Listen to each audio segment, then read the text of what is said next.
Diagnozė vėžys daugeliu iš karto asocijuojasi su mirties nuosprendžiu. Tačiau šią ligą įveikusiųjų pavyzdžiai byloja, jog svarbiausia laiku ir su tikėjimu pradėti ryžtingą, nors ir nelengvą kovą. Ta patvirtina ir fotomenininkė Eglė Mėlynauskienė, kuri prieš 11 metų iš gydytojų lūpų išgirdo, kad jai krūties vėžys. Pradžioje audringai reagavusi, nuo minties apie mirtį nepabėgusi, vis dėlto ilgainiui supratusi, kad net ir kenčiant fizinius skausmus reikia lipti į viršų. Tai yra tikrai ne pabaiga, tai yra tikrai ne pabaiga, nes kiekvienam žmogui yra duota daug visokių galimybių ir šansų iš tikrųjų savo padėti ir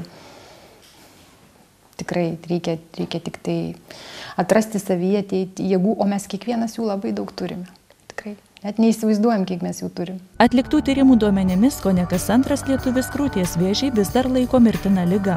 Tačiau medikai gali pasigirti pažangiais gydymo rezultatais, kurie padeda išgelbėti daugelio moterų gyvybės.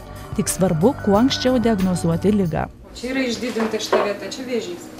Kalbant apie šiuolaikinį gydymą, tai aš sakyčiau, kad jis yra, jeigu mes kalbėtume apie chirurginį gydymą ir pokyčius chirurginiam ir spinduliniam gydyme, tai tie pakitimai yra pakankamai aiškus. Chirurgai pereina nuo didesnių operacijų prie mažesnių, stengiasi išsaugoti krūtį, operuoja net nematomus radarinukus.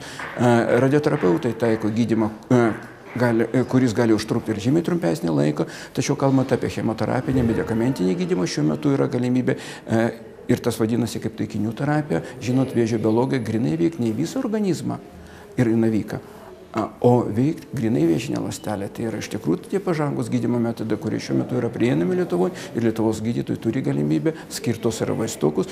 Tikrintis būtina, iš tikrųjų tiek sveikam, tiek sergančiam žmogui būtina, reikia žiūrėti save, reikia mylėti save ir čia be abejo, nes mes patys esam savo brangiausi, ką mes turime, tai mes turime save, savo laiką, tas, kuris mums čia skirtas ir sakyčiau, kad to svarbiausiai reikia kiekvienai moteriai ir meilė savo.